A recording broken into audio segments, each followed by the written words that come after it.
当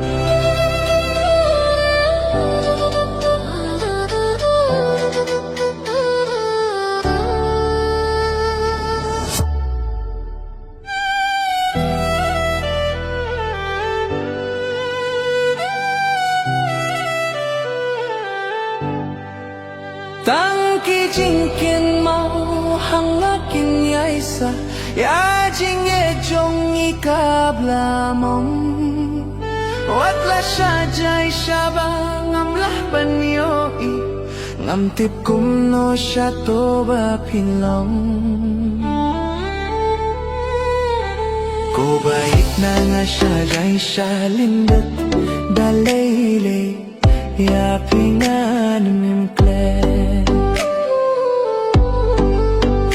ko bait na nga syajai syalindat dalayle ya pingan mimkle